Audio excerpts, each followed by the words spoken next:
Hi friends, welcome back to my channel. ഇന്ന് ഞാൻ രണ്ട് ലഞ്ച് റെസിപ്പി ആയിട്ടാണ് വന്നിട്ടുള്ളത്. ഒന്ന് ലെമൺ റൈസും ഒന്ന് മിൻറ്റ് റൈസും. ഇതെല്ലാവരും ഒന്ന് സ്കിപ്പ് ചെയ്യാതെ കാണൂ കേട്ടോ. ട്രൈ ചെയ്ത് നോക്കണേ.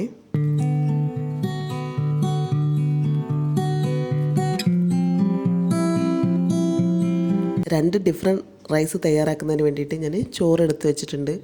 ഞാൻ പൊന്നരിയുടെ ചോറാണ് എടുത്തുള്ളത്. നിങ്ങൾ ഏത് അരി വേണമെങ്കിലും യൂസ് ചെയ്യാം. നമുക്ക് നല്ല വേവിച്ച് വെച്ചിട്ടുണ്ട്. ഇത് വെച്ചിട്ട് രണ്ട് റൈസാണ് തയ്യാറാക്കാൻ പോകുന്നത്. അതിന് ആദ്യം നമുക്ക് വേണ്ടത് മിൻറ്റ് റൈസിന് വേണ്ടത് ഇന്ന് നല്ല ഫ്രഷായിട്ട് മിൻറ്റ് എടുത്തിട്ടുണ്ട്. നല്ല കഴുകി വൃത്തിയാക്കി വെച്ചതാണ്. ഇത് നമ്മൾ അരച്ചെടുക്കുമ്പോൾ അതിലേക്ക് നമ്മൾ കുറച്ച് സാധനങ്ങളും കൂടി ചേർക്കണം. ആദ്യം 2 പച്ചമുളക്, എരിവിന് ആവശ്യമായിട്ടുള്ള 2 പച്ചമുളക്, പിന്നെ വേണ്ടത് ഒരു കഷ്ണം ഇഞ്ചി, പിന്നെ വെളുത്തുള്ളി. ഞാൻ 3 വെളുത്തുള്ളി എടുത്തുള്ളത്. വലിയ വെളുത്തുള്ളിയാണ്, അപ്പോൾ മുറിച്ചിട്ടാണ് എടുത്തിട്ടുള്ളത്. അതിൻ്റെ തൊലിയെല്ലാം ഉരിച്ചത്. അതെല്ലാം നമ്മൾ മിക്സിയുടെ ജാറിലേക്ക് ഇട്ടിട്ട് കൂടെ പുതിന ഇലയും ചേർത്ത് നല്ലപോലെ അരച്ചെടുക്കുമ്പോൾ ഒരല്പം വെള്ളം ഒഴിച്ചിട്ട്, അരയുന്നതിന് വേണ്ടിയിട്ട് ഒരല്പം വെള്ളം ഒഴിച്ചിട്ടാണ് ഞാൻ അരയ്ക്കുന്നത്. അപ്പോൾ ഇത് അരച്ചെടുത്തിട്ട് വരാം. അപ്പോൾ ഞാൻ കുറച്ച് വെള്ളം ഒഴിച്ച് അരച്ച് വെച്ചിട്ടുണ്ട്. ഇനി നമുക്കിത് റൈസ് എങ്ങനെ തയ്യാറാക്കുന്നത് നോക്കാം. ആദ്യം ഞാൻ ഓയിൽ ഒഴിച്ചിട്ടുണ്ട്. ഓയിലാണ് ഒഴിക്കുക. വെളിച്ചെണ്ണ നമുക്ക് താല്പര്യം അതാണെന്ന് വെച്ചാൽ അതും ചെയ്യാം. അതിലേക്ക് കടുക് നല്ല ഏതാനും പൊട്ടി വരുമ്പോൾ നല്ല ചൂട് വേണം എണ്ണ, എന്നിട്ട് കടുക് ഇടാവൂ. നല്ല പൊട്ടി വരുമ്പോൾ അതിലേക്ക് നമുക്ക് ഉഴുന്ന് പരിപ്പ് ഒരു 1/4 ടീസ്പൂൺ അല്ലെങ്കിൽ 1 ടീസ്പൂൺ, 1/2 ടീസ്പൂണോളം ചേർത്താം. പിന്നെ അതിലേക്ക് വേണ്ട കടലപ്പരിപ്പ്. ഇതൊന്ന് ബ്രൗൺ കളറാവുന്ന വരെ നമുക്കിതൊന്ന് വഴറ്റാം.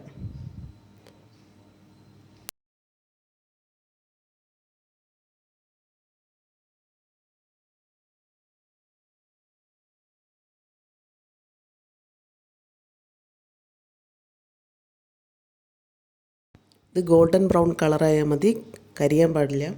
അതിനുശേഷം അതിലേക്ക് അരിഞ്ഞു വെച്ചുള്ള സവാള, ഞാൻ ഒരു ചെറിയ സവാള എടുത്തിട്ടുണ്ട്. അത് ചെറുതായി കട്ട് ചെയ്തതാണ്. അത് ചേർത്തിട്ട് നല്ലപോലെ വഴറ്റിയെടുക്കാം.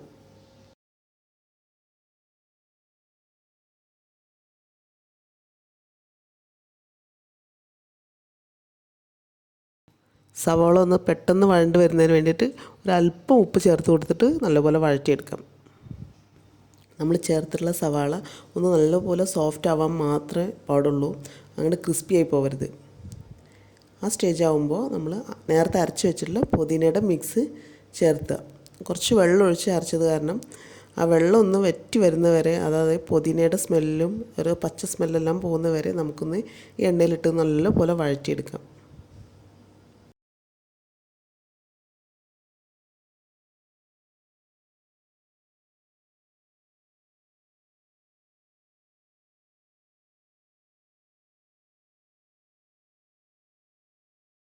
പുതിനയില അരയ്ക്കുന്നതിന് വേണ്ടി നമ്മൾ ഒഴിച്ച വെള്ളമെല്ലാം ഏതാനും വറ്റി വരാൻ തുടങ്ങിയിട്ടുണ്ട്. നല്ല ഡ്രൈ എന്ന് പറഞ്ഞാൽ അത്ര ഡ്രൈ ആവരുത്, എണ്ണ ഒന്ന് തെളിഞ്ഞ് വരുന്നവരെ നമ്മളിട്ട് വഴറ്റിയെടുത്തിട്ടുണ്ട്. ഇനി ഇതിലേക്ക് ആവശ്യത്തിന് ഉപ്പ്, നമ്മൾ സവാളയിൽ കുറച്ച് ഉപ്പിട്ടിട്ടുണ്ട്. ഇനി റൈസിന് ആവശ്യമായിട്ടുള്ള ഉപ്പ് നമ്മളിതിൽ ചേർത്തി കൊടുക്കണം. ഉപ്പെല്ലാം ചേർത്ത് നല്ലപോലെ മിക്സ് ചെയ്ത് കഴിഞ്ഞാൽ പിന്നെ നമുക്ക് റൈസ് ചേർത്തി കൊടുക്കാം. ഞാൻ എടുത്തുള്ള റൈസിൻ്റെ പകുതി ഞാൻ മിൻറ്റ് റൈസിനും ഒന്ന് ലെമൺ റൈസിനും വേണ്ടി മാറ്റി വെച്ചതാണ്. അപ്പോൾ അതിൻ്റെ പകുതി ഭാഗം ഞാൻ ഇതിൽ ചേർത്തിട്ട് നല്ലപോലെ മിക്സ് ചെയ്തെടുക്കുക. ഉപ്പ് ഇതിൽ റൈസിൽ ഉണ്ടോയെന്നൊക്കെ ചെക്ക് ചെയ്യുക. ഇല്ലെങ്കിൽ ഈ സമയത്ത് ഒരല്പം കൂടി വേണമെച്ചാൽ ഉപ്പ് നമുക്ക് ചേർത്തി കൊടുത്ത് മിക്സ് ചെയ്തെടുക്കാം. ഇത്രയും എളുപ്പമുള്ള ഒരു റെസിപ്പിയാണ് ഈ ലഞ്ച് റെസിപ്പി. പെട്ടെന്ന് തയ്യാറാക്കാൻ പറ്റുന്ന റെസിപ്പീസാണിത്. നമ്മൾക്ക് മടി പിടിച്ചിരിക്കുന്ന സമയത്തോ അല്ലെങ്കിൽ ലഞ്ച് തയ്യാറാക്കാൻ ടൈം കിട്ടാത്ത സമയത്തോ റൈസ് മാത്രം വെച്ചാൽ മതി. കറി വെക്കേണ്ട ആവശ്യമില്ല, മറ്റ് കൂട്ട് പൊരിയിൽ ഒന്നും ആവശ്യമില്ല. നമ്മൾ ഇത് തയ്യാറാക്കിയിട്ട് പെട്ടെന്ന് തന്നെ നമുക്ക് സെർവ് ചെയ്ത് കഴിക്കാനും പറ്റും. ഒരു അച്ചാറോ അല്ലെങ്കിൽ ഒരു പപ്പടോ അത്രയും മാത്രം മതി ഇതിന് കഴിക്കാനായിട്ട്. അപ്പോൾ എല്ലാവരും ഒന്ന് ട്രൈ ചെയ്ത് നോക്കണം കേട്ടോ. എന്നിട്ട് ഫീഡ്ബാക്കും പറയണേ. ഈ മിൻറ്റ് റൈസ് നല്ല ടേസ്റ്റുള്ള റൈസാണ്. നമ്മൾ പച്ചമുളക്, വെളുത്തുള്ളി, ഇഞ്ചി എല്ലാം ചേർത്തിട്ടുണ്ട്. നല്ല ടേസ്റ്റാണ്. അപ്പോൾ മറക്കാതെ ട്രൈ ചെയ്യണം.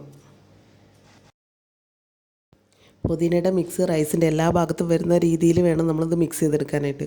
ഒരു ഭാഗം പോലും വിട്ടു പോകരുത്. എല്ലാം മിക്സായി കിട്ടിയിട്ടുണ്ട്. നമ്മൾ പുതിന റൈസ് റെഡി ആയിട്ടുണ്ട്. ഇത് റെഡി ആയില്ലേ? ഇനി നമുക്ക് അടുത്ത റെസിപ്പി ചെയ്യാം. ഇനി ചെയ്യാൻ പോകുന്നത് ലെമൺ റൈസാണ്. അതിന് വേണ്ടിയിട്ട് ഞാൻ ഒരു കടായി എടുത്തിട്ടുണ്ട്, ഓയിൽ ഒഴിച്ചിട്ടുണ്ട്, 2 ടീസ്പൂൺ ഓയിൽ ഒഴിച്ചിട്ടുണ്ട്. അത് ചൂടായി വരുമ്പോൾ കടുക് ചേർത്താം. കടുക് നല്ലപോലെ ഒന്ന് പൊട്ടി വരുന്ന സമയത്ത് നമുക്ക് നേരത്തെ ചേർത്ത പോലെ തന്നെ ഉഴുന്നുപരിപ്പ്,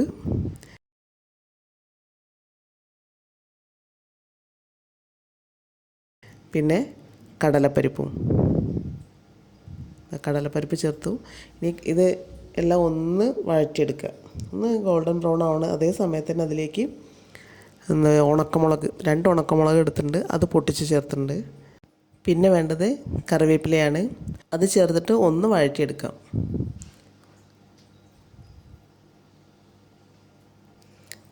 ഒന്ന് വഴറ്റിയെടുത്ത് കഴിഞ്ഞാൽ പിന്നെ അടുത്ത് ചേർക്കേണ്ടത് സവാളയാണ്. അത് ഞാനൊരു ചെറിയ സവാള എടുത്തിട്ടുണ്ട്. സവാള ഒന്ന് ജസ്റ്റ് സോഫ്റ്റ് ആയാൽ മതി. ഒരുപാട് അങ്ങോട്ട് വഴറ്റി സോഫ്റ്റാക്കി എടുക്കാൻ പാടില്ല. ചെറുതായിട്ടൊന്ന് സോഫ്റ്റ് ആയാൽ മതി. ഇനി അതിലേക്ക് നമ്മൾ ലെമണിൻ്റെ ഒരു യെല്ലോ ഷെയ്ഡ് വരുന്നതിന് വേണ്ടിയിട്ട് ഒരല്പം മഞ്ഞൾപ്പൊടി ഇതും ചേർത്തിട്ട് എണ്ണയിൽ ഒന്ന് ചൂടാക്കിയെടുക്കുക. നമ്മൾ മഞ്ഞൾപ്പൊടി ചേർത്തുമ്പോൾ സിമ്മിലിട്ടിട്ടാണ് മഞ്ഞൾപ്പൊടി ചേർത്തിട്ടുള്ളത്. കരിയാതിരിക്കാൻ വേണ്ടിയിട്ടാണ് അങ്ങനെ ചെയ്തിട്ടുള്ളത്. ഇനി ഇത് എത്രയും മതി. നമ്മൾ ഉള്ള സവാളയിലും എണ്ണയിലെല്ലാം മഞ്ഞൾപ്പൊടി നല്ല മിക്സ് ആയിട്ടുണ്ട്. ഇനി അതിലേക്ക് നമുക്ക് റൈസ് ചേർത്തി കൊടുക്കാം. ഞാൻ ബാക്കി വെച്ചിട്ടുള്ള മുഴുവൻ റൈസും ഇതിൽ ചേർത്താണ്.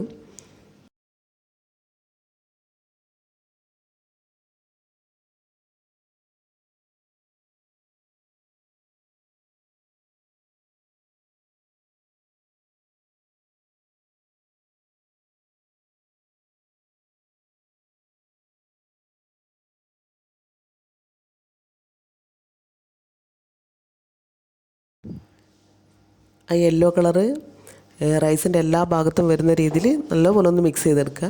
ഇനി ഇതിലേക്ക് നമുക്ക് ആവശ്യത്തിന് ഉപ്പ് ചേർത്തണം. അപ്പോൾ റൈസിൻ്റെ എല്ലാ ഭാഗത്തും ഉപ്പ് വരികയും ചെയ്യും. യെല്ലോ കളർ നല്ലപോലെ പിടിച്ചും കിട്ടും. പിന്നെ ഇതെല്ലാം ചേർത്തുമ്പോൾ പിന്നെ അതിലേക്ക് ചേർത്താനുള്ളത് ലെമണാണ്. ഒരു ലെമണിൻ്റെ പകുതി എടുത്തിട്ടുണ്ട്. അത് ഫുള്ളായിട്ട് അതിൻ്റെ ജ്യൂസ് നമ്മൾ ഈ റൈസിലേക്ക് പിഴിഞ്ഞൊഴിക്കുകയാണ്. ഫുള്ളായിട്ട് പിഴിഞ്ഞൊഴിച്ചിട്ട് പിന്നെയും ഒന്നുകൂടി നല്ലപോലെ റൈസ് മിക്സ് ചെയ്യാം. അപ്പോൾ ഫ്രണ്ട്സ്, ഇതെല്ലാവർക്കും കുക്കിംഗ് അറിയാത്തവർക്ക് പോലും ഈ റൈസ് തയ്യാറാക്കാൻ പറ്റും. ഈ 2 ലഞ്ച് റെസിപ്പി നിങ്ങൾക്ക് പെട്ടെന്ന് തന്നെ തയ്യാറാക്കാനും എളുപ്പത്തിലും ചെയ്യാനും പറ്റുന്നതാണ്. അപ്പോൾ എല്ലാവരും ഒന്ന് ട്രൈ ചെയ്ത് നോക്കണം കേട്ടോ. നിങ്ങളുടെ അഭിപ്രായം കമൻറ്റ് ബോക്സിൽ പറയാൻ മറക്കരുത്. വീഡിയോ ഇഷ്ടപ്പെട്ടെങ്കിൽ ലൈക്ക് ചെയ്യാനും ഷെയർ ചെയ്യാനും മറക്കരുത്. ഒന്ന് സബ്സ്ക്രൈബ് ചെയ്ത് ഒന്ന് സപ്പോർട്ട് ചെയ്യൂ കേട്ടോ.